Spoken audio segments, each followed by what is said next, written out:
ওই যে ঢাকা থেকে আসছি, বিভিন্ন জায়গা থেকে আহলে হক আলেমরা যায়, যারা জাতির সাথে 60,000, 70,000, 1 লক্ষ টাকা চুক্তি করে না।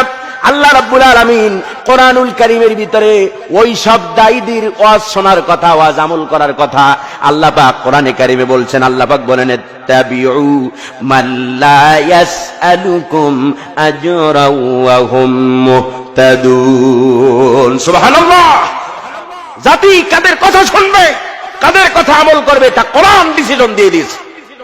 70,000, 80,000, 1 লক্ষ টাকা কন্ট্যাক্ট করে তুমি এমন জাতির কি হয়েছ, তুমি এমন জাতির কি হয়েছ, তারপরে দ্বীনের কথা বলতে যাও, ইসলামের কথা বলতে যাও, আগে তোমার কন্ট্যাক্ট নামা তোমার বিকাশে তোমার অ্যাকাউন্টে 1 লক্ষ টাকা পে করে তোমার টাকা কমপ্লিট হলে পরে তুমি দাওয়াত দিতে আসো। তোমার দাওয়াতের জাতির কোনো দরকার নাই। শুধু কোরআন পড়বেন, কোরআন অনুযায়ী নিজের জীবনটা শুধরাবেন, এনাফ হেদায়েতের জন্য কোরআন যথেষ্ট। ঠিক কি মুসলমান?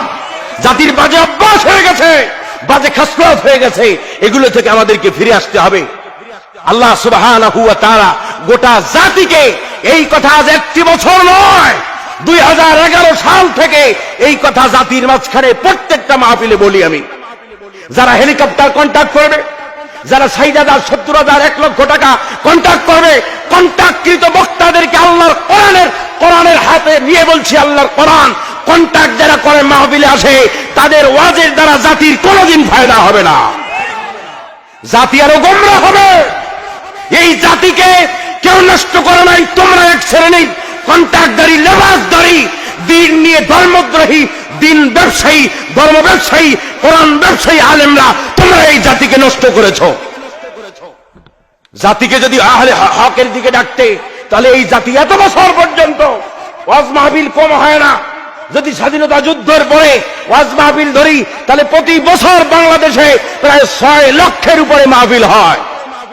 6 লক্ষ মাহফিল থেকে যদি একজন মানুষও যদি হেদায়েত পেত, তাহলে প্রতি বছর 6 লক্ষ মানুষ হেদায়েত পেয়ে যেত।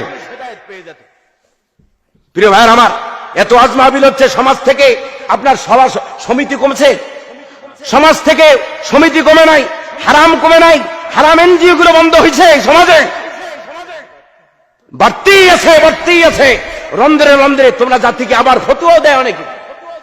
আমার কাছে এমনও সংবাদ আছে, মসজিদের ইমামরা পর্যন্ত বলে সবাই লোন নেয়, আপনি নিলে সমস্যা কি? জাতির আলেমরা যখন হারাম ভক্ষণ করবে, তখন জাতি মুশরিক হবে না তো কি হবে? আল্লাহ সুবহানাহু ওয়া তাআলা গোটা জাতিকে, এই সকল উলামায়ে সূ থেকে আল্লাহ পাক গোটা জাতিকে হেফাজত করুক বলি আমিন। দেখবেন আল্লাহ পাক বলছেন, কাবুরা মাকতান ইনদাল্লাহি আন তাকুলু মা লা তাফআলুন। তোমরা এমন কথা কেন বলো যেটা তোমরা তোমাদের কাজে পরিণত করো না? এটা সবচাইতে আমি আল্লাহর কাছে নিন্দনীয়, নিকৃষ্ট কাজ। দাওয়াত দাঈ ইলাল্লাহ আল্লাহর কাছে সবচাইতে উত্তম মানুষ। আল্লাহ রাব্বুল আলামিন বলেন, ওয়ামান আহসানু কাওলাম মিম্মান দাআ ইলাল্লাহি ওয়া আমিলা সালিহান ওয়া ক্বালা ইন্নানি মিনাল মুসলিমিন। তার চাইতে উত্তম কথা আর কার হতে পারে, যে মানুষকে আমি আল্লাহর দিকে ডাকে।